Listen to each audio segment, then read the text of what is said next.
Hello student, welcome to दक्षिणा ई classroom. हम लोग स्टार्ट करने जा रहे हैं एक नया topic, that is surface chemistry. अब इस सरफेस केमिस्ट्री के अंदर हम लोग देखने क्या जा रहे हैं, हम लोग सरफेस केमिस्ट्री के अंदर उस फिनोमिना को देखने जा रहे हैं जो फिनोमिना सरफेस यानी कि इंटरफेस पे अकर होता है। इसके पहले आपने देखा होगा कि जो गैसियस स्टेट, एक टॉपिक आपने 11th में कवर किया होगा, देन सॉलिड स्टेट और सॉल्यूशन देखा होगा। इसके अंदर आपने देखा होगा कि बल्क के अंदर किस तरीके से एटम यानी कि पार्टिकल्स बिहेव कर रहे हैं। ठीक है, तो यहां पे बेसिकली आपका डेफिनेशन किया जाता है सरफेस केमिस्ट्री का। तो आप लिख सकते हो कि सरफेस केमिस्ट्री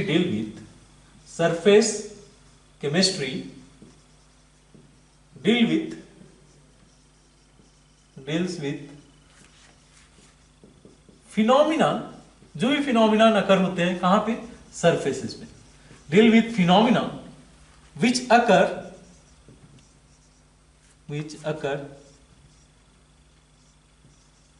at surfaces, जो सरफेसेस के बीच में अकर हो, सरफेसेस आर इंटरफेसेस। ठीक है, इस पे अकर होने वाले जो फिनोमिना है उसको हम लोग सरफेस केमिस्ट्री के अंदर डील करते हैं। ठीक है, जैसे आपको जो है अगर कंसीडर किया जाए कि सॉलिड अगर आप कंसीडर करते हैं तो दो सॉलिड को अगर क्लोज लाया जाए तो उनके बीच में एक इंटरफेस हम लोग को देखने को मिलेगा। सिमिलरली अगर सॉलिड का लिक्विड के साथ आप इंटरफेस देख सकते हो या सरफेस देख सकते हो, एक पर्टिकुलर बाउंड्रीज है और इन दो बाउंड्रीज के बीच में आप जो है एक इंटरफेस देख सकते हो। तो यहाँ पे हम लोग क्या डिस्कस करने जा रहे हैं सरफेस केमिस्ट्री के अंदर, उस फिनोमिना को जो इन दोनों सरफेसेस के बीच में अकर होने वाला है। जैसे सॉलिड सॉलिड का हो सकता है, सॉलिड लिक्विड का हो सकता है, सॉलिड गैस का हो सकता है। ठीक है, सॉलिड सॉलिड के बीच में हो सकता है। सिमिलरली हम लोग बात करें तो लिक्विड का लिक्विड केस के साथ हो सकता है, बशर्ते कि वो आपस में मिसिबल ना हो। मिसिबल होंगे तो फिर हम लोग सरफेस फिनोमिना नहीं देख पाएंगे। अगर इमिसिबल लिक्विड है दो तो उसमें हम लोग सरफेस फिनोमिना देख सकते हैं। लिक्विड का गैस के साथ पॉसिबल हो सकता है, आपस में मिसिबल ना हो, वन सेकंड कंडीशन ये हो। सिमिलरली गैस गैस का पॉसिबल नहीं होगा, बिकॉज आप देखोगे कि गैस गैस के बीच में अगर हम लोग देखें तो आपस में ऑलवेज मिसिबल होते, इमिसिबल नहीं होते गैसेस। तो जैसे कि अगर एक सिंपल सा एग्जांपल लूं, जैसे मेरा हैंड एक सॉलिड, एक पर्टिकुलर बाउंड्री है इस हैंड का यानी कि सॉलिड स्टेट में है, इस पर जो भी गैसेज आ रहे होंगे वो स्ट्राइक कर रहे होंगे। तो बेसिकली यहाँ पे क्या देखने को मिलेगा कि आपका एक इंटरफेस जनरेट हो रहा है with in solid and gas के बीच में। तो यहाँ पे वही सिंपल सा केस है कि सॉलिड केमिस्ट्री के अंदर उस फिनोमिनन को हम लोग डिस्कस करने जा रहे हैं जो सरफेस यानी कि इंटरफेस पे अकर होता है।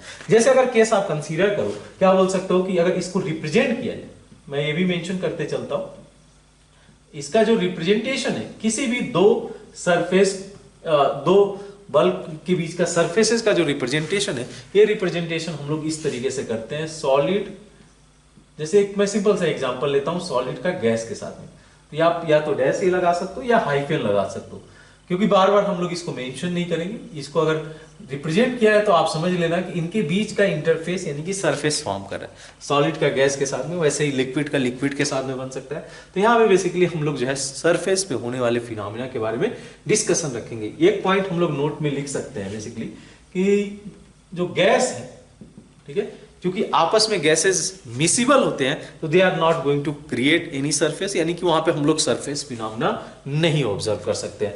तो आप लिख सकते हो कि टू गैसेस, या ऐसे लिख सकते हो gases are miscible to each other, एक दूसरे में मिक्स हो जाते हैं। बिकॉज आप देखो एटमॉस्फेयर में तो आप बाउंड्रीज नहीं देखोगे, पार्टिकुलर गैसेज आपस में मिक्स किए हुए, नाइट्रोजन ऑक्सीजन के साथ डिफरेंट गैसेज आपस में मिक्स हुए हैं। तो gases are miscible to each other हमेशा होंगे, या ऑलवेज मिसिबल होंगे, miscible to each other, and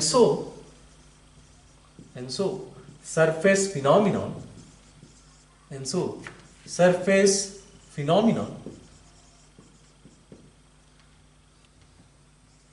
this case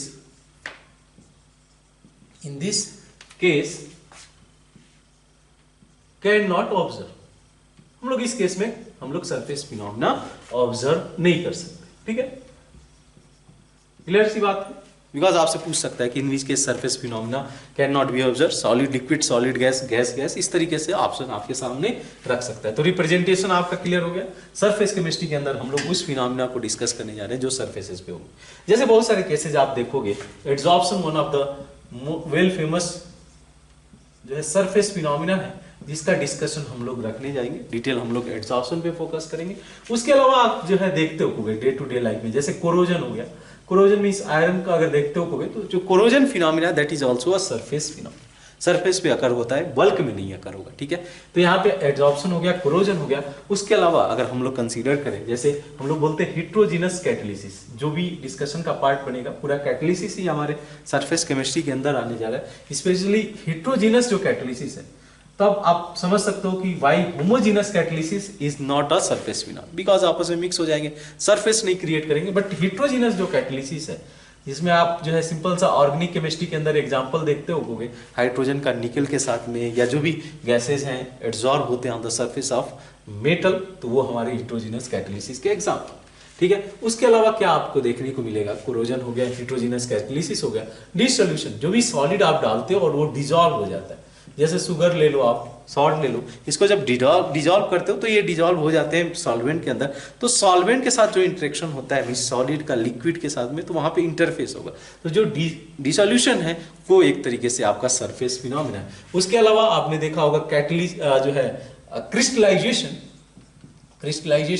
ये भी एक तरीके का सरफेस फिनोमेना है। तो ऐसे डे टू डे लाइफ में बहुत सारे फिनोमेना आपको देखने को मिलेंगे जो कि सरफेसेस पे कर। अब आपके दिमाग में ये आ रहा होगा कि सरफेस फिनोमेना हम लोग क्यों ऑब्जर्व करते हैं, ठीक है। बेसिकली आपने जो है कुछ फिजिक्स में देखा होगा, सरफेस टेंशन सुना होगा कि किस तरीके से सरफेस टेंशन काम करता है, तो उससे थोड़ा बहुत आइडिया लग गया होगा कि किस तरीके से सरफेस फिनोमेना वर्क करता है, ठीक है। तो यहाँ पे बस आइडिया रख लेते हैं कि सरफेस फिनोमेना क्यों अकर होता है किसी भी सिस्टम के अंदर। ये आइडिया लगाने के बाद हम लोग वन बाय वन जो हमारे लिए इंपॉर्टेंट होने जा रहा है प्रोसेस, सरफेस फिनोमेना या सरफेस प्रोसेस बोल दो, उसके बारे में हम लोग डिस्कशन रखेंगे। Will start with adsorption only. तो यहाँ पे पहले समझ लेते हैं क्या होता है बेसिकली, रीजन क्या है सरफेस फिनोमेना अकर होने का। तो समझना, आप ध्यान से इस चीज को समझना कि अगर मैं कोई भी एक सिस्टम कंसीडर करूं, ठीक है, फिर इसको हम लोग एक्सप्लेन कर देंगे। अब इस आइडिया को आप समझना, ठीक है। ऐसे कुछ सिस्टम है बल्ब के अंदर, और यहां पे एक सरफेस जनरेट हो रहा है। इस आइडिया को समझना, ये है हमारा। अब मैं इसमें दो मॉलिक्यूल को सिलेक्ट करता हूं और उसके बारे में, या दो एटम कंसीडर कर लो, उसके बारे में थोड़ा आइडिया लगाता हूं कि what forces are existing on given atom, ठीक है। एक तो मैं इस सरफेस से कंसीडर करता हूं, जस्ट आप कंसीडर कर लो कि ए एटम ए है और ये this is the atom B. Clear है बात।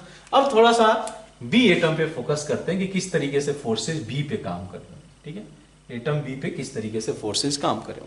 तो देखो आप इस तरीके से, ये एटम बी के एटम के क्लोज है, ए बी एटम इसके क्लोज है, ए बी एटम।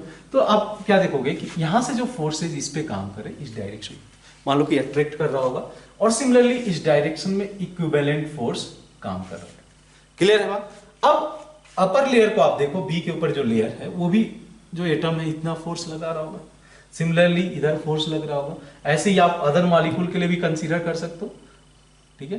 तो ये कैंसिल आउट हो जाएगा इस फोर्स से, इस कैंसिल आउट हो जाएगा इस फोर्स से, ठीक है। तो आप देख सकते हो कि जो बल्क के अंदर मॉलिक्यूल है, बल्क के अंदर ये मैं क्या कंसीडर कर रहा हूं, ये मैं कंसीडर किया हूं बल्क के अंदर, बल्क एटम को कंसीडर किया हुआ है, बल्क मॉलिक्यूल को कंसीडर किया जा रहा है। तो यहां में क्या देखने को मिलेगा कि आपका जो फोर्स है, net force is going to cancel out, ठीक है। नेट फोर्स इस पे 0 होगा।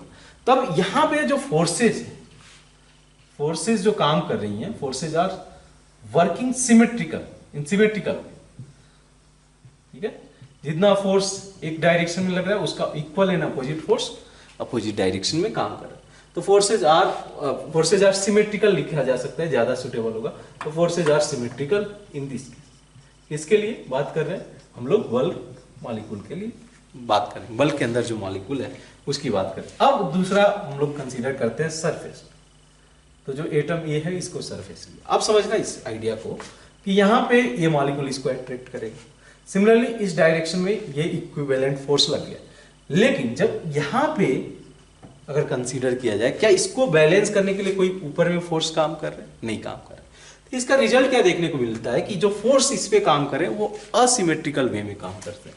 तो फोर्सेस, ये हमारा सरफेस मॉलिक्यूल है। Just consider this is our surface molecule. तो यहां क्या देखने को मिलेगा, फोर्सेस आर अनसिमेट्रिकल, ठीक है। अब इसका रिजल्ट क्या है? बेसिकली रिजल्ट ये है कि this molecule, the molecules which are at the surface are atom at the surface are going to feel a extra attractive force towards the bulb. ये इस डायरेक्शन में एक स्लाइड फोर्स ऑब्जर्व करेगा जो भी सरफेस पे प्रेजेंट है। बल के अंदर जो मॉलिक्यूल है उस पर ऐसा कुछ फोर्स देखने को नहीं मिलेगा, ऑलमोस्ट कैंसिल आउट हो जाएगा, नेट फोर्स उस पर जीरो। ठीक है, नेट फोर्स अगर लिखा जाए तो net F net equal to zero, but यहाँ F net is not going to be zero. तो ये जो एटम प्रेजेंट है या मॉलिक्यूल प्रेजेंट है at the surface is going to feel a net attractive force towards the bulk. Bulk में ये जो है एट्रैक्टिव फोर्स फील करेगा, या हो सकता है फोर्सेस फील करने जा रहे हैं, मींस अनबैलेंस फोर्स, इतना बस हम लोग कंसीडर कर सकते हैं। अब इसी का रिजल्ट होता है कि जो सरफेस फिनोमिना हम लोग ऑब्जर्व करते हैं, जो भी सरफेस फिनोमिना है वो हम लोग ऑब्जर्व करते हैं, जो भी इंट्रैक्शन होता है मींस सॉलिड का लिक्विड के साथ में, लिक्विड का लिक्विड के साथ में, लिक्विड का गैस के साथ में, because of this phenomena, because जो ये एटम है बल्क वाला एटम है और जो सरफेस वाले एटम है दोनों के बीच का जो फोर्सेज है वो डिफरेंट वे से काम कर रहे हैं। ठीक है, तो क्या देखने को मिलता है कि द मॉलिक्यूल्स, यहां पे आप चाहो तो इस चीज को लिख सकते हो, द मॉलिक्यूल, ठीक है, इस रीजन को निकल कंसीडर कर सकते हो, why they are surface phenomena overall. The molecule at the surface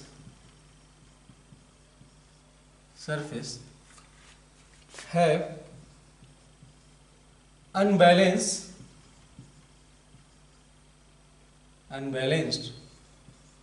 force। ठीक है, इसके ऊपर अनबैलेंस फोर्स है। एज a result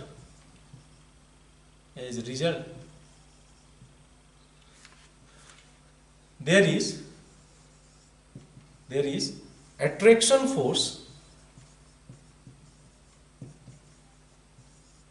working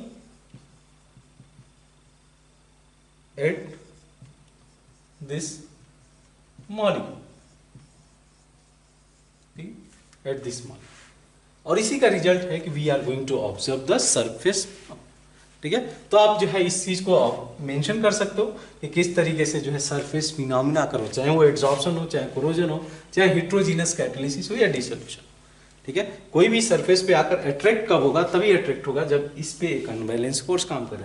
तो यहाँ पे आइडिया आपको होना चाहिए कि जो सरफेस पे मॉलिक्यूल्स हैं वो बल्क वाले मॉलिक्यूल से डिफर कर रहे हैं in the terms of force, and इसी का रिजल्ट है कि हम लोग क्या देखने को मिल रहा है कि there is the surface phenomena overall. ठीक है, तो हम लोग one by one surface phenomena को डिस्कस करेंगे। वील स्टार्ट विद एड्सॉर्प्शन, पहले आप इसको नोट डाउन कर लो, फिर आगे हम लोग प्रोसीड करते हैं। तो हम लोग फर्स्ट सरफेस फिनोमिना देखने जा रहे हैं, that is adsorption.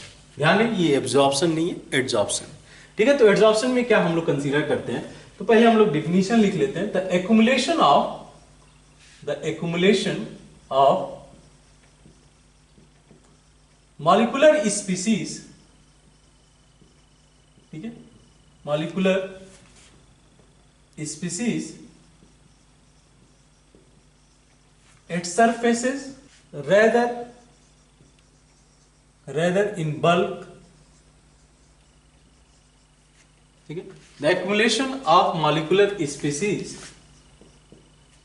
Eight surfaces rather in bulk of solid और लिक्विड, बिकॉज हम लोग गैसेज में तो वैसे भी नहीं देखेंगे, तो सॉलिड और liquid is called as adsorption. इसको हम लोग बोलते हैं एड्सॉर्प्शन। ठीक है, इसको हम लोग बोलते हैं एड्सॉर्प्शन। ठीक है, कैसे हम लोग इसको कंसीडर करते हैं, बेसिकली आप देखो तो एक होता है फिनोमिना एब्जॉर्प्शन और एक होता है एड्सॉर्प्शन। एड्सॉर्प्शन फिनोमिना कर होता है सरफेसेस पे मींस जो मॉलिक्यूलर स्पीसीज है वो एक्युमुलेट होंगे सरफेसेस पे। एब्जॉर्प्शन में क्या देखने को मिलता है कि जो मॉलिक्यूलर स्पीसीज है थ्रू आउट द बल्क वो यूनिफॉर्म रहेंगे। तो एक पॉइंट आप मेंशन कर सकते हो, अभी इसको और ज्यादा डिटेल कर देंगे कि इसमें क्या डिफरेंसेस है एब्जॉर्प्शन में और एड्सॉर्प्शन। ठीक है, तो यहां पर क्या देखने को मिलता है कि इन एड्सॉर्प्शन, इस पॉइंट को आप लिख देना, इन एड्सॉर्प्शन the concentration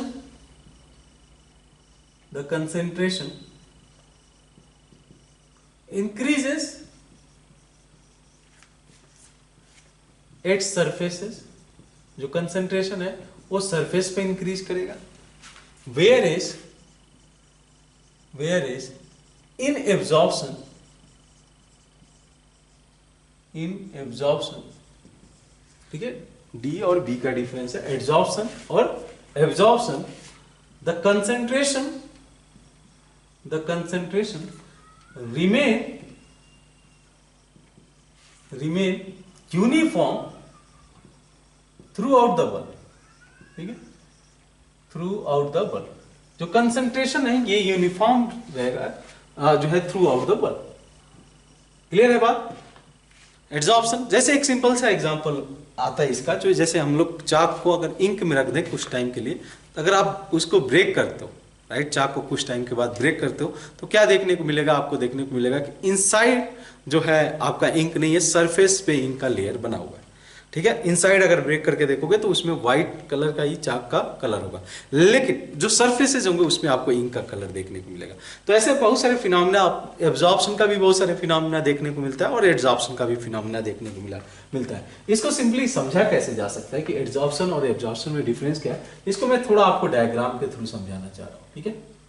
जैसे अगर ये कंसीडर करो, जिस सरफेसेस पे, यानी कि एक सॉलिड है या लिक्विड मॉलिक्यूल से जिसके सरफेसेस पे एड्सॉर्प्शन अकर हो रहा है, ठीक है।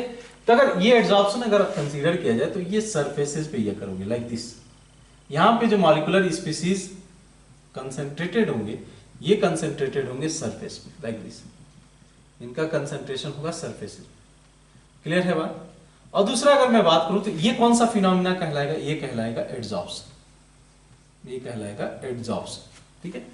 तो जो मॉलिक्यूल स्पीसीज हैं ये कहां पे जो है इंक्रीज हो रहे हैं, कंसेंट्रेशन कहां पे इंक्रीज कर रहे हैं? ये इंक्रीज कर रहे हैं एट द सरफेस।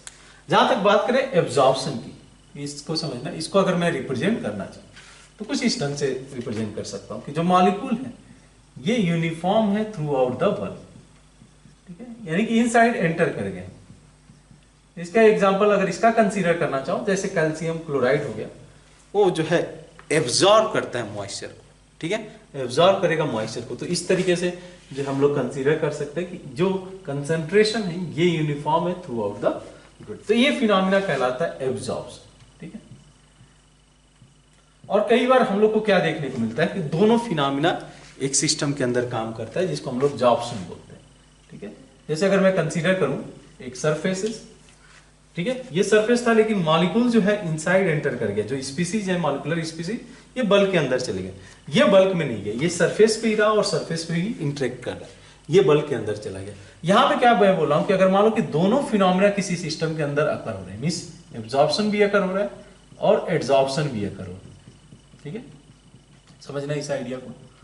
ऐसा कुछ है कि सरफेसेस पे भी मॉलिक्यूल्स हैं कुछ, और क्या देखने को मिलेगा आपके सरफेसेस भी मॉलिक्यूल और बल्क में भी मॉलिक्यूल है, यानी कि वो फिनोमेना जिसके अंदर एड्सॉर्प्शन भी हो और साथ साथ में एब्जॉर्प्शन भी। ऐसे फिनोमेना को हम लोग बोलते हैं जॉर्प्शन। एक कॉमन टर्म्स इसको दे दिया जाता है, दैट इज कॉल्ड एज जॉर्प्शन, ठीक है, जिसमें कि एड्सॉर्प्शन और एब्जॉर्प्शन दोनों। तो ऐसे हम लोग को जो है डे टू डे लाइफ में बहुत सारे केसेस देखने को मिलते होंगे। जैसे आपने देखा होगा सिलिका जेल, सिलिका जेल देखा होगा, बैगेज जो रहते हैं बैगेज के अंदर रखा गया रहता है to absorb the moisture, to adsorb the moisture, moisture को एड्सॉर्ब करने के लिए सिलिका जेल रखा गया रहता है। वैसे ही चारकोल, अगर चारकोल की बात करें, फाइनली चारकोल यूज किया जाता है, डिफरेंट यूजेस होंगे चारकोल के, तो भी क्या करता है, वही एक तरीके से कलर को एब्जॉर्ब करने का काम, एड्सॉर्ब करने का काम करता है जो चारकोल है। सिमिलरली आप जो है देखते हो जो शुगर फैक्ट्रीज हैं, शुगर फैक्ट्रीज के अंदर जो एनिमल चारकोल का यूज किया जाता है, वो क्या करता है, एनिमल चारकोल बेसिकली शुगर को प्योरीफाई करने का काम करता है, तो वहां से कलर निकल के आता है, इस वजह से आपको जो है व्हाइट शुगर देखने को मिलता है। तो ऐसे डिफरेंट फिनोमिना आपको देखने को मिलते हैं डे टू डे लाइफ में, जिसका जो है एक रोल है, एड्सॉर्प्शन का एक अच्छा खासा रोल है। तो यहाँ पे हम लोग वही कंसीडर करते हैं कि एड्सॉर्प्शन के अंदर ऐसे फिनोमिना अकर हो रहे हैं, जैसे कि सरफेसेस पे अकर हो रहे हैं, ये फिनोमिना बल्क के अंदर अकर होगा, राइट, जो बल्क के अंदर जो है इन्वॉल्व होंगे, मॉलिक्यूलर स्पीसीज एंटर कर जाएंगे। तो बेसिकली यहाँ पे जो है इस पार्टिकुलर अगर मैं बात करूं इस स्पीसीज का जो सरफेस प्रोवाइड कर रहा है, इसके अंदर जो है मॉलिक्यूल एंटर कर जा रहे हैं, बल्क के अंदर एंटर कर जा रहे हैं, इसमें वो पॉसिबिलिटी देखने को नहीं मिलेगा। अच्छा, यहीं से एक टर्म निकल के आता है, क्या हम लोग बोलते हैं, एक बोलते हैं एड्सॉर्बेट, एड्सॉर्बेट, ये क्लियर होना चाहिए, एड्सॉर्बेट, और एक हम लोग बोलते हैं एड्सॉर्बेट, ठीक है, दोनों चीज को हम लोग क्लियर करते हैं। क्या होता है एड्सॉर्बेट? बोलते हैं द मॉलिक्यूलर स्पीसीज, ठीक है, molecular species which accumulate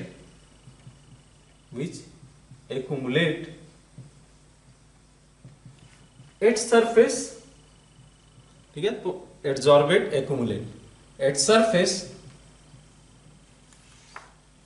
is called as adsorbate। ये क्लियर होना चाहिए, इसको हम लोग बोलेंगे adsorbate। सिमिलरली अगर मैं बात करूं एक जो सरफेस प्रोवाइड करेगा, मान लो कि अगर हम लोग इसको कंसीडर करें एडजॉर्बेंट बोलते हैं, ठीक है, एडजॉर्बेंट क्या होता है? The species which provide surface for adsorption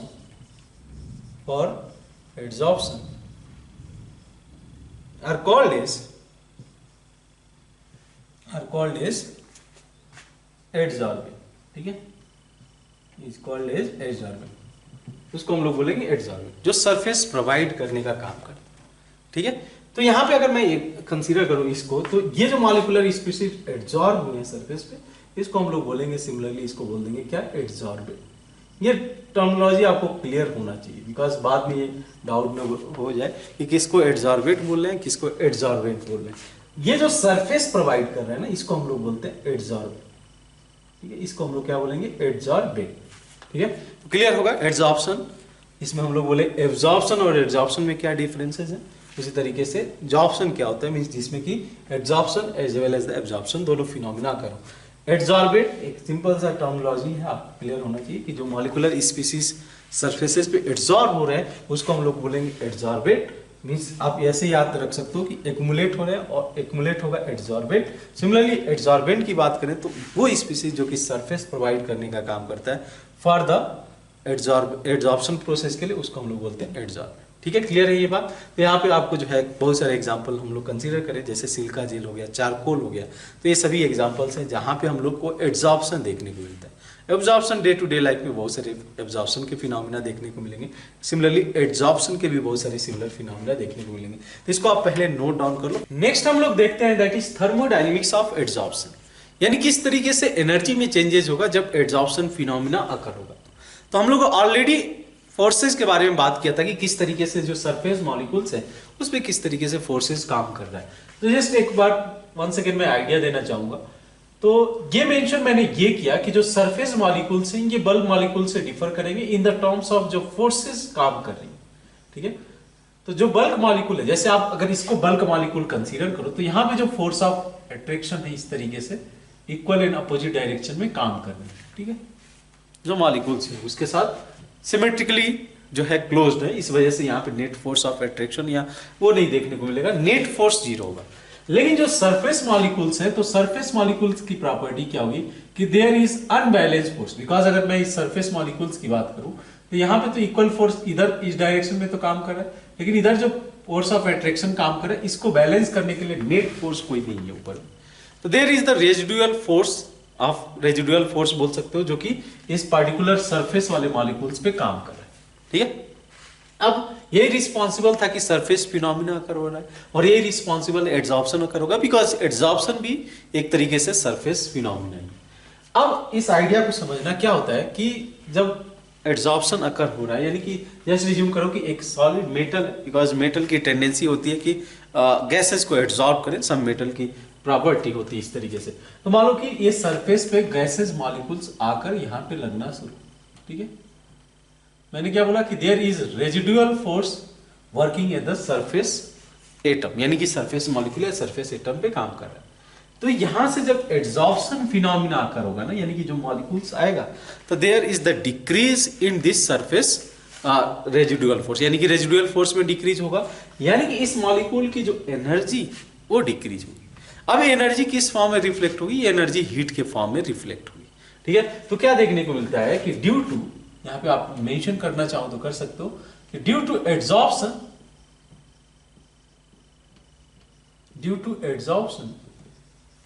क्या रिजल्ट देखने को मिलेगा? There is decrease in residual force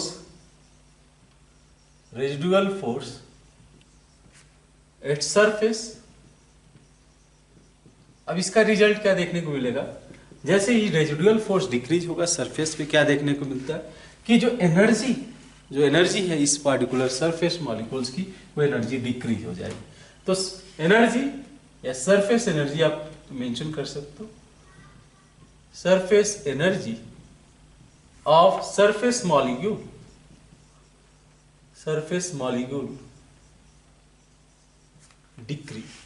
ठीक है, जो सरफेस एनर्जी है, जो कि रेजिडुअल फोर्स डिक्रीज हो रहा है, इनके बीच का जो अट्रैक्शन फोर्स काम कर रहा है, अट्रैक्शन आपस में अट्रैक्ट हो रहे हैं, जिसकी वजह से एनर्जी रिलीज होगी। तो सरफेस एनर्जी कम होने जा रही है इस सरफेस मॉलिक्यूल्स का, जिसकी वजह से in the form of heat ये एनर्जी देखने को मिलेगा।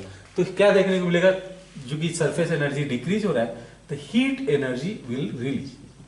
ठीक है, हीट एनर्जी विल रिलीज।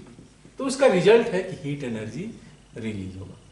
तो इसका मीनिंग क्या हुआ, अब देखो आप एक आइडिया इस समझो कि यहां पे क्या देखने को मिलेगा कि जो डेल एच है, ठीक है, इसी में मैं मेंशन कर देता हूं कि इसको देखने को क्या मिलेगा कि del H is going to be always negative, because जब तक ये फिनोमिना आकर हो रहा है तो सम रेजिडुअल फोर्स डिक्रीज होगा, रेजिडुअल फोर्स डिक्रीज होगा यानी कि सरफेस एनर्जी डिक्रीज होगी, तो सम फॉर्म में हीट एनर्जी रिलीज होगी। तो heat energy will release, that implies del H is going to be always negative। ठीक है, सम केसेस मेंशन किया जाता है जहां पे कि पॉजिटिव होगा, बट हमें फोकस करना है निगेटिव वाले पार्ट।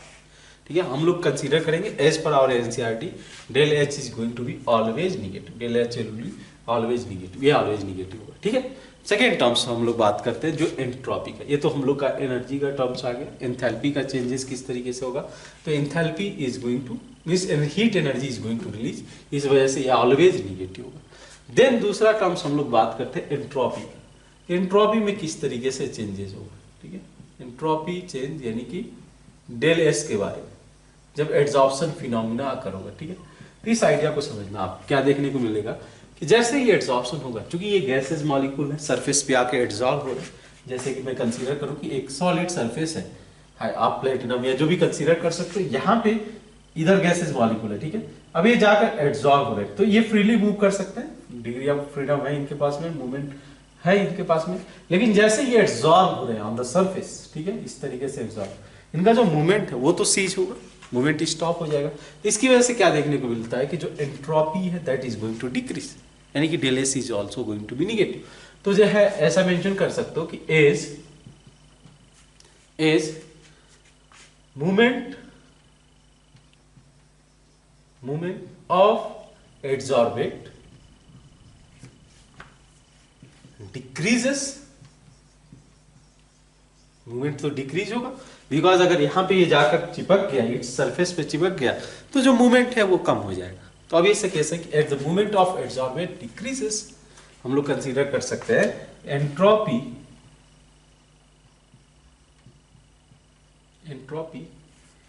Of system. अगर हम लोग as a whole system consider करें, entropy of system will decrease,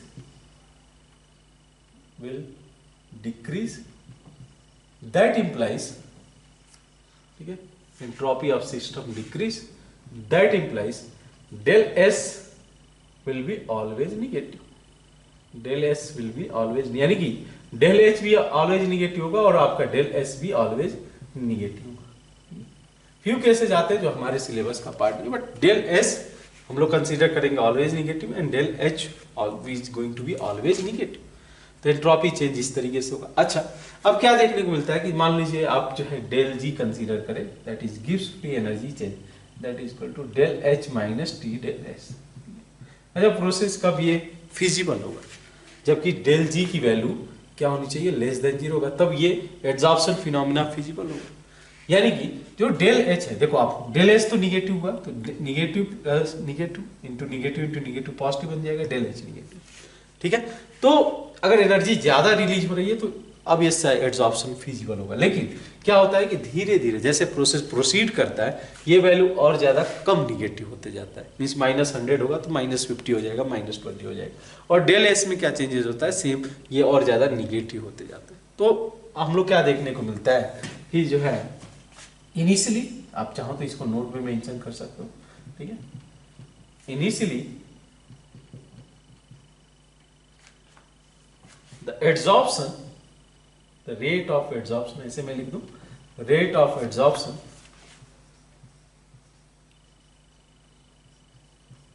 या ऐसे भी लिख सकते हो कि initially adsorption will be faster phenomena but time, जैसे जैसे टाइम जाएगा डेल एच विल बिकम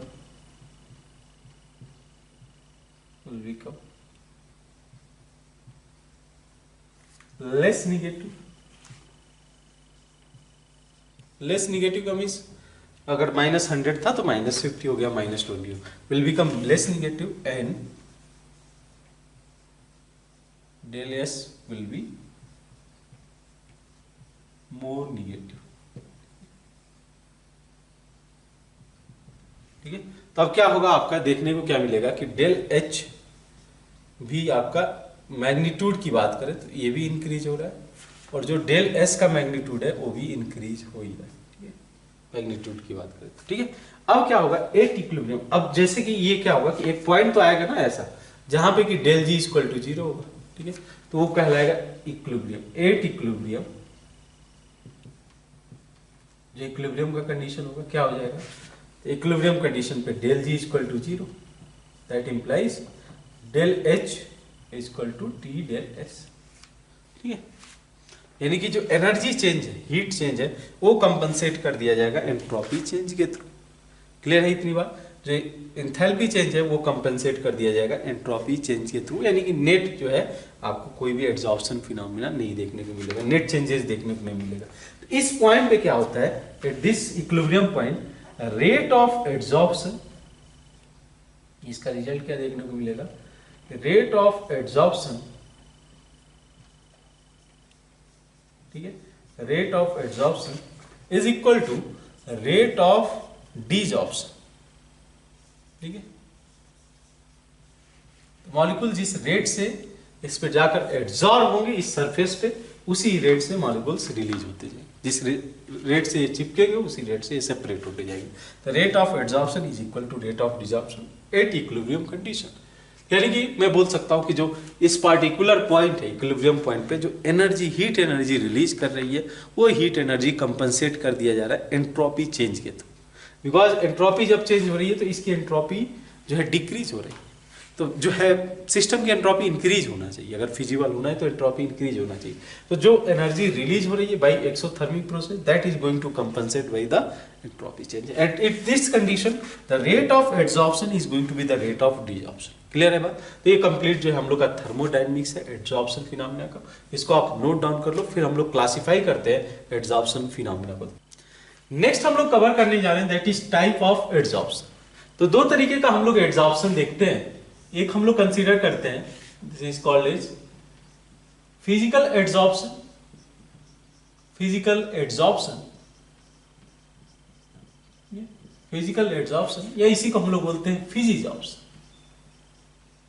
फिजिजॉर्प्शन, ठीक है। और दूसरा होता है केमिकल एड्सॉर्प्शन, केमिकल एड्सॉर्प्शन, और इसको हम लोग बोलते हैं केमिजॉर्प्शन, ठीक है, इसको हम लोग बोलते हैं केमिजॉर्प्शन। अब इन दोनों में डिफरेंसेस क्या है, थोड़ा सा और ज्यादा डिटेल करेंगे, बट एक माइनर डिफरेंस पहले कंसीडर कर लेते हैं, ठीक है, कि फिजिजॉर्प्शन और केमिजॉर्प्शन में क्या डिफरेंस होगा। तो यहाँ पे एड्सॉर्प्शन, दोनों में एड्सॉर्प्शन होगा गैसेस का, सॉलिड सरफेस पे जस्ट आप कंसीडर करो। तो दोनों में बेसिकली डिफरेंस क्या होता है, इसको ऐसे समझ सकते हैं कि जब हम लोग एड्सॉर्प्शन देखते हैं तो एड्सॉर्बेंट और एड्सॉर्बेट के बीच में, एड्सॉर्बेट वो मॉलिक्यूलर स्पीशीज जो एड्सॉर्ब हो रहा है यानी कि एक्युमुलेट हो रहा है, और एड्सॉर्बेंट के बीच में हम लोग कुछ सम फोर्स ऑफ अट्रैक्शन देखते हैं, ठीक है, जिस सरफेस पे एड्सॉर्ब होता है। तो यहाँ पे कोई ना कोई फोर्स ऑफ अट्रैक्शन काम कर रहा होगा, ठीक है, फोर्स ऑफ अट्रैक्शन काम कर रहा होगा, जिसकी बेसिस पे ये हम लोग फिनोमिना देखने को मिलता है, एड्सॉर्प्शन फिनोमिना देखने को मिलता है। अब देखिए आप इसमें क्या होता है कि जब हम लोग फिजिकल एड्सॉर्प्शन की बात करते हैं, इसमें जो फोर्स ऑफ अट्रैक्शन काम करता है वो weak van der Waals force of attraction काम करता है, और यहाँ पे हम लोग क्या देखते हैं, केमीजॉर्प्शन या केमिकल एड्जॉर्प्शन में जो स्ट्रॉन्ग फोर्स ऑफ अट्रैक्शन यानी कि बॉन्डिंग देखने को मिलता है, आयनिक बॉन्डिंग, चाहे वो कोवैलेंट हो जाए या आयनिक हो जाए, तो हम लोग को कोवैलेंट बॉन्डिंग देखने को मिलता है। तो यहाँ पे क्या मेंशन किया जा सकता है कि accumulation of gases species, accumulation of gases species, gases species it takes place on account of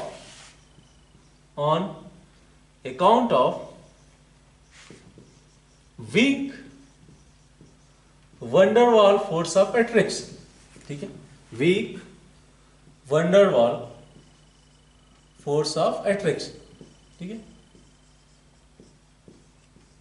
इसमें क्या काम करता है, इसमें काम करता है weak van der Waal force of attraction, ठीक है, ये काम करता है फिजिजॉर्प्शन में।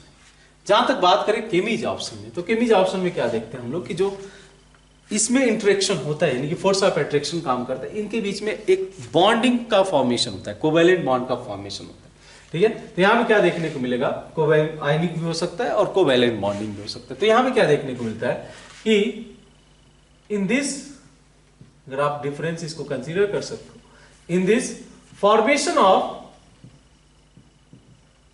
केमिकल बॉन्ड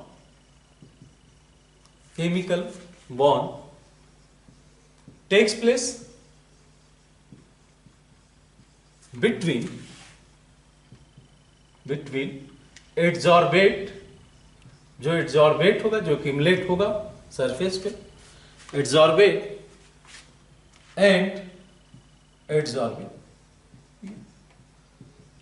अब ये केमिकल बॉन्ड कोवेलेंट भी हो सकता है या आयनिक भी हो सकता है, and adsorbent in this formation of chemical bond takes place between adsorbate and adsorbate, जो सरफेस है इनके बीच में केमिकल बॉन्ड टेक्स प्लेस हो।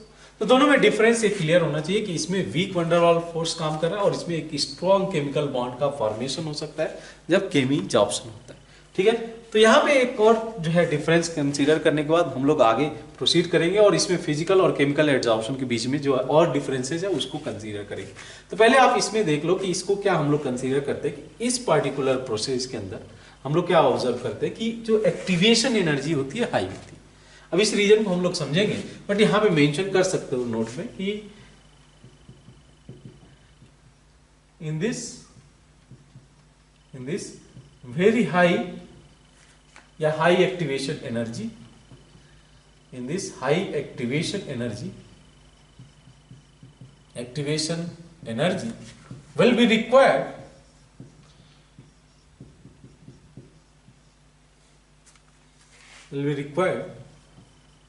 so it is also called as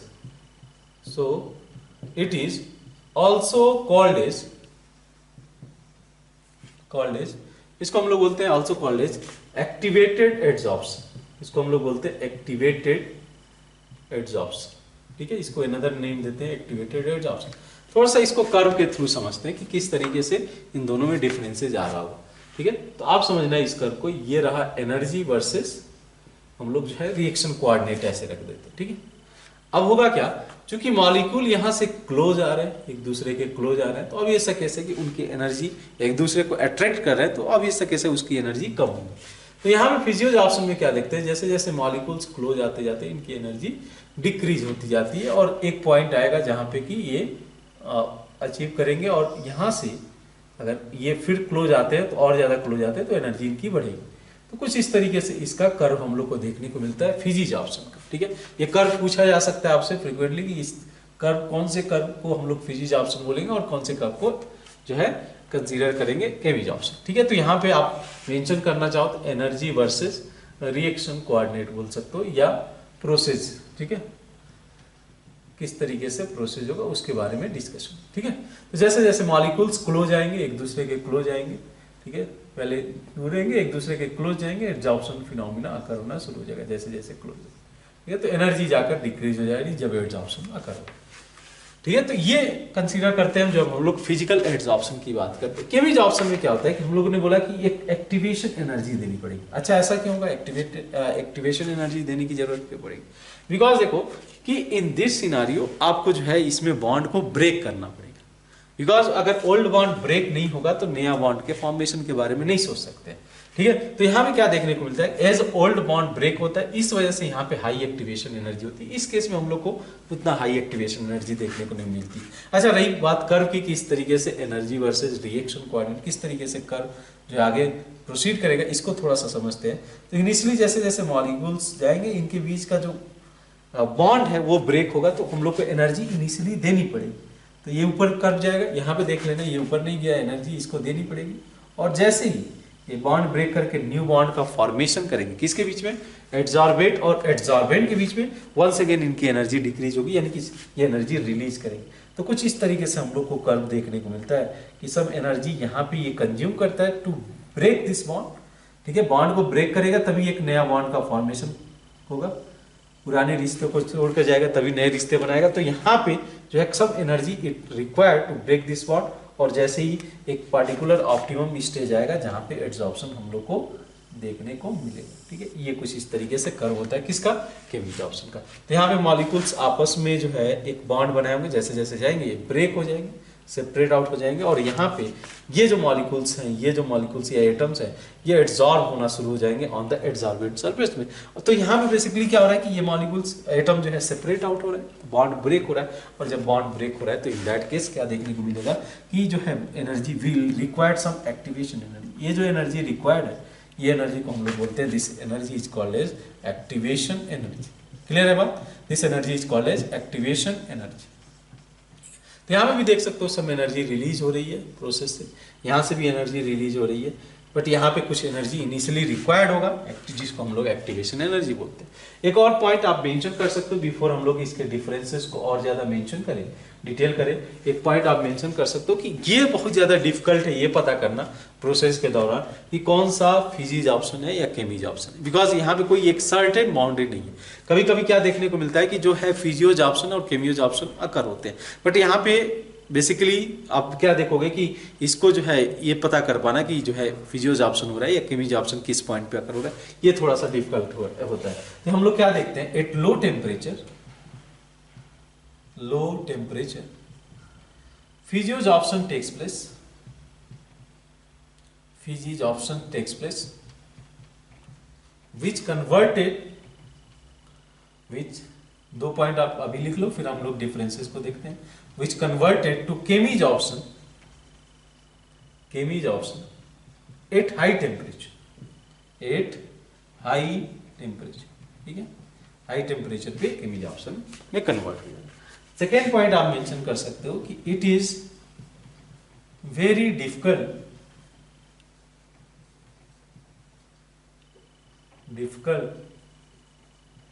to ascertain, ये बहुत डिफिकल्ट है ये पता करना कि प्रोसेस जो है फिजिज ऑप्शन के थ्रू जा रहा है या chemisorption. It's very difficult to ascertain the adsorption is physisorption और केमिज ऑप्शन, ठीक है, केमिज ऑप्शन, ठीक है, ये बहुत ज्यादा डिफिकल्ट होगा, बिकॉज यहाँ पे क्या होता है कि जो है लो टेम्परेचर पे जो फिजिज ऑप्शन होगा वो केमिज ऑप्शन में या केमिकल एड्सॉर्प्शन में कन्वर्ट हो जाएगा हाई टेम्परेचर। ठीक है, तो ये चीजें होती है। जैसे हम लोग एक सिंपल सा एग्जांपल देखते होंगे कि निकल जो प्लेट है, निकल मेटल है, इस पे हाइड्रोजन एड्सॉर्ब होगा। जस्ट एक एज्यूम करो, एक एग्जांपल यहाँ पे आप ले सकते हो कि निकल प्लेट है, अब इस निकल सरफेस पे हाइड्रोजन एड्सॉर्ब होना शुरू होगा। तो इनिशियली क्या होगा कि ये जो मॉलिक्यूल है ये इस पे फिजियोज ऑप्शन के थ्रू जाएगा। ठीक है, दोनों प्रोसेस जाकर हो सकते हैं। ठीक है, तो जैसे जैसे इसमें क्लोज आएगा मॉलिक्यूल, यहाँ पे हम लोग क्या देखेंगे कि ये फिजिज ऑप्शन के थ्रू प्रोसेस अकर हो रहा है, यानी कि यहाँ पे एड्सॉर्प्शन हो रहा है, फिजिकल एड्सॉर्प्शन टेक्स प्लेस हो रहा है। लेकिन एट सम टाइम के बाद ये जैसे ही और ज्यादा क्लोज आएगा, यहाँ पे ये टेम्परेचर हाई करोगे तो ये केमिज ऑप्शन में कन्वर्ट हो जाएगा। तो यानी कि लो टेम्परेचर पे जो फिजिज ऑप्शन है वो कन्वर्ट हो सकता है केमिज ऑप्शन में as a temperature will increase. यहाँ पे हम लोग क्या देखने को मिलेगा, हम लोग को देखने को मिलेगा केमिज ऑप्शन विल टेक्स प्लेस। ठीक है, तो दोनों फिनोमिना का हो सकता है, और ये बहुत ज्यादा डिफिकल्ट है ये पता करना कि किस पॉइंट पे फिजिज ऑप्शन हो रहा है और किस पॉइंट पे केमिज ऑप्शन हो रहा है। ठीक है, तो इसको आप नोट डाउन कर लो, फिर और बीच जो डिफरेंसेज है फिजिज ऑप्शन और केमिज ऑप्शन के बीच में वो हम लोग देखते हैं।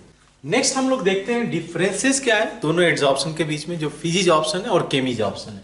ठीक है, तो वन बाय वन हम लोग कंसीडर करते चलेंगे, फिजिज ऑप्शन एंड केमीज ऑप्शन। ठीक है, यहां से आपको क्वेश्चन हो सकता है बोर्ड में आपको क्वेश्चन ये पूछा जाए, और डिफरेंसेस को लेकर क्वेश्चन फ्रीक्वेंटली जो है पूछे जाते ही हैं, तो केमीज ऑप्शन एंड फिजिज ऑप्शन। ठीक है, तो वन बाय वन कंसीडर करते चलते हैं। कुछ डिफरेंसेस ऑलरेडी हम लोग देख चुके हैं, उसको भी नोट डाउन करते कंसीडर करते चलते हैं। ठीक है, तो आइए देखते हैं। इसमें पहला डिफरेंस था कि it is occur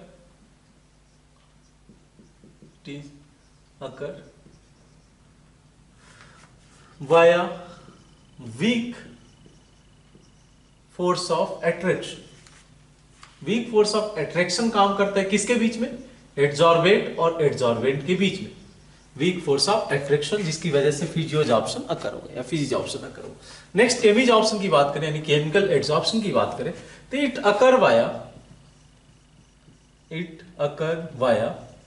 formation of किसका? फॉर्मेशन ऑफ केमिकल बॉन्ड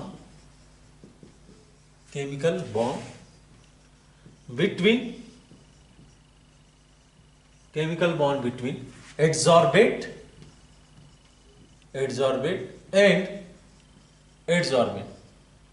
ठीक है, जो सरफेस है और जिस सरफेस से मॉलिक्यूल स्पीसीज एड्सॉर्ब हो रही है, उनके बीच में हम लोग क्या देखते हैं कि there is bond formation chemical, चाहे कोवैलेंट बॉन्ड फॉर्मेशन हो सकता है या ionic bond formation between adsorbate and the adsorbent molecule. ठीक है, तो यहाँ पे फोर्स ऑफ अट्रैक्शन वीक काम कर रहा है और इसमें स्ट्रॉन्ग फोर्स ऑफ अट्रैक्शन बोल सकते हैं काम कर रहा है। ठीक है, नेक्स्ट डिफरेंस की बात करें तो यहाँ पे क्या बोलते हैं कि इट इज नॉट स्पेसिफिक।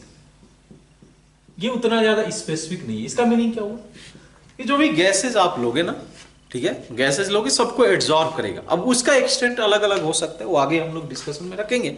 तो जो गैसेज हैं वो सभी के सभी एड्सॉर्ब होंगे। ऐसा जरूरी नहीं है कि हाइड्रोजन गैस को एड्सॉर्ब कर रहा है तो ऑक्सीजन गैस को एड्सॉर्ब नहीं करेगा। तो फिजियोज ऑप्शन हर गैस के लिए होगा। केमीज ऑप्शन थोड़ा सा स्पेसिफिक इन द नेचर होता है। ठीक है, नॉट स्पेसिफिक इन नेचर। जो फिजिज ऑप्शन होगा स्पेसिफिक नहीं होगा, किसी भी गैसेज को एब्जॉर्ब कर सकता है, and that extent will depend on the nature of gas.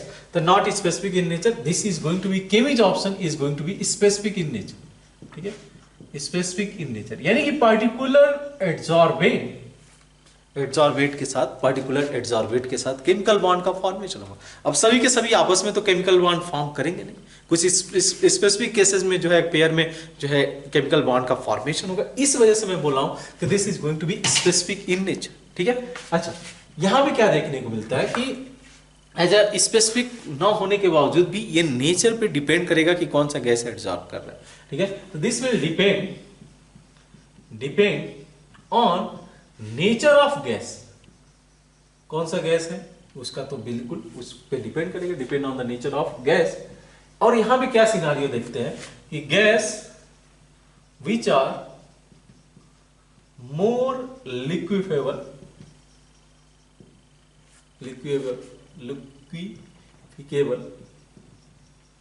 जो कि इजिली लिक्विफाई किया जा सकता है, विच मोर लिक्विफेबल इट्स एड्सॉर्ब मोर। ठीक है, एड्सॉर्ब मोर। तो इसको ऐसे समझा जा सकता है, क्रिटिकल टेम्परेचर के थ्रू भी समझा जा सकता है कि critical temperature directly proportional to force of attraction जो होता है उस पर डिपेंड करता है। यानी कि जिसका क्रिटिकल टेम्परेचर ज्यादा होगा, उसके अंदर फोर्स ऑफ अट्रैक्शन भी काम करता रहेगा। ठीक है, क्रिटिकल टेम्परेचर आप पहले भी समझ चुके हो। तो depend on the nature of gas which more liquefiable is adsorb more on the surface. ठीक है, जैसे अगर आपके पास एग्जांपल है SO2 और हाइड्रोजन, या CH4 ले लो और हाइड्रोजन गैस, तो इसे पूछा जाए कि which is going to be adsorb more on the surface, तो सिंपल सा केस है कि SO2 में डाइपोल मोमेंट है तो इसका क्रिटिकल टेम्परेचर ज्यादा होगा। वो कैसे पता चलेगा? इसका जो फोर्स ऑफ अट्रैक्शन होगा मॉलिक्यूल के बीच में वो ज्यादा होगा कंपेयर टू CH4 और CH4 से हाइड्रोजन। इसमें वंडरवाल फोर्स ऑफ अट्रैक्शन होगा मॉलिक्यूल के बीच की मैं बात करूं तो जो इजिली लिक्विफेबल गैस होगा वो जो है मोर अमाउंट उसके गैस के जो है एड्सॉर्ब होंगे सरफेसेस पे। ये भी गैस पे डिपेंड करेगा, depend on nature of gas. लेकिन ऐसा नहीं है कि सभी के सभी गैस एड्सॉर्ब होंगे। जो पार्टिकुलर एड्सॉर्ब मॉलिक्यूल के एडजॉर्बेंट के साथ बॉन्ड फॉर्म कर सकता है वही एडजॉर्ब होगा, नॉट ऑल गैसेज, बट ये डिपेंड करेगा नेचर ऑफ गैस पे, ठीक है, बेसिकली नेचर ऑफ गैस पे डिपेंड कर। अच्छा, नेक्स्ट होता है कि जो प्रोसेस, अब यहाँ पे हम लोगों ने बोला कि एक्टिवेशन एनर्जी के बारे में ऑलरेडी डिस्कस किया, इस केस में नॉट एप्रिसिएबल एक्टिवेशन एनर्जी, ठीक है, ये कुछ डिफरेंसेस आपको लिखने को मिल सकते हैं बोर्ड एग्जाम में। नॉट एप्रिसिएबल एक्टिवेशन एनर्जी, इसमें कोई भी एक्टिवेशन एनर्जी नहीं होती, ऑलमोस्ट जीरो मान सकते हैं, बिकॉज यहाँ पे कोई बॉन्ड ब्रेक नहीं हो रहा है ना, ओल्ड बॉन्ड ब्रेक नहीं हो रहा है, तो उसके लिए एनर्जी चाहिए नहीं, उसके लिए एनर्जी नहीं चाहिए, तो यानी कि activation energy will be not required. यहाँ पे क्या देखते हैं कि हम लोग activation energy will be required, ठीक है, activation energy, high activation energy या एक्टिवेशन एनर्जी इज रिक्वायर्ड, दोनों चीज मेंशन कर सकते हो जो भी सेंटेंस आपको अप्रोप्रिएट। अच्छा, ये जो प्रोसेस होता है ये लेस एक्सोथर्मिक होता है, ठीक है। अब ऐसा बोलोगे ऐसा क्यों हो रहा है सर?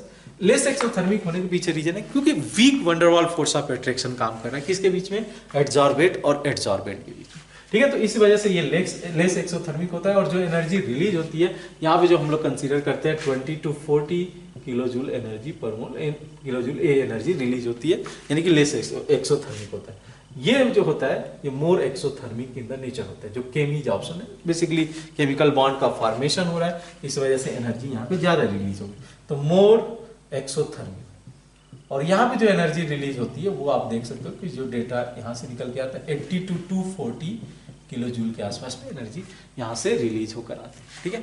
अच्छा, जहां तक बात करें इसमें टेम्परेचर की, ये लो टेम्परेचर पे फेवर करेंगे क्योंकि प्रोसेस एक्सोथर्मिक है।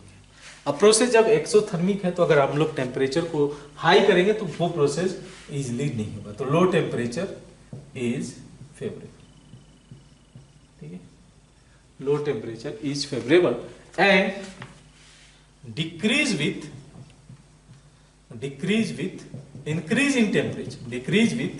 इंक्रीज इन टेम्परेचर, जैसे जैसे आप टेम्परेचर इंक्रीज करोगे जो है वो प्रोसेस जो है फिजियोज ऑप्शन डिक्रीज होगी। यहां पे बात करें तो यहां पे high temperature is favourable, high temperature is favourable, समझ में आ रही है बात?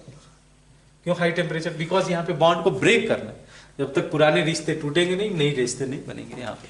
तो केमीज ऑप्शन में ओल्ड बॉन्ड ब्रेक करने के लिए टेम्परेचर को हाई रखना पड़ेगा, बिकॉज टेम्परेचर जब हाई होगा तभी मॉलिक्यूल्स एक दूसरे जो एटम्स के बीच में बॉन्ड है वो ब्रेक होना शुरू हो जाएगा, तो एक दूसरे से दूर जाएगा। तो high temperature is favourable and increase in temperature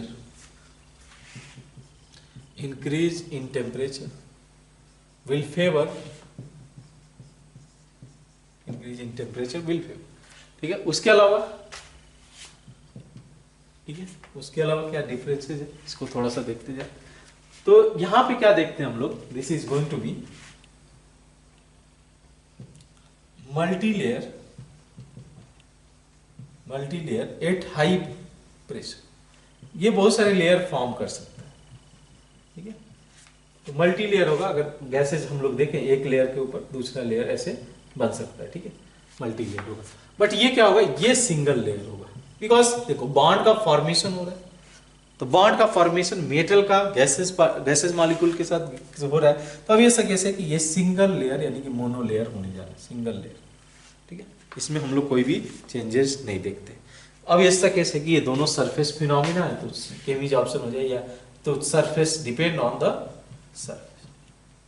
on surface, और सरफेस जैसे जैसे बढ़ेगा, जितना ज्यादा सरफेस होगा उतना ज्यादा फिजियोज ऑप्शन होगा, उतना ही केमीज ऑप्शन भी होगा।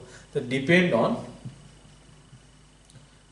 ऑन सरफेस, ठीक है, and increases with increase in surface, increase करेगा जैसे जैसे सरफेस एरिया इंक्रीज करेगा, ठीक है। और क्या डिफरेंसेस हो सकता है यहाँ पे बेसिकली प्रेशर का अगर हम लोग कंसीडर करें, ठीक है, increases with increase in pressure. अब ये सब कैसे, अब आगे हम लोग यही डिस्कशन में रखेंगे, increases with increase in pressure,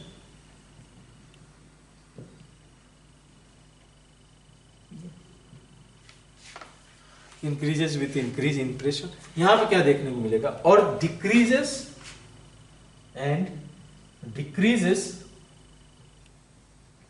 with decrease in pressure.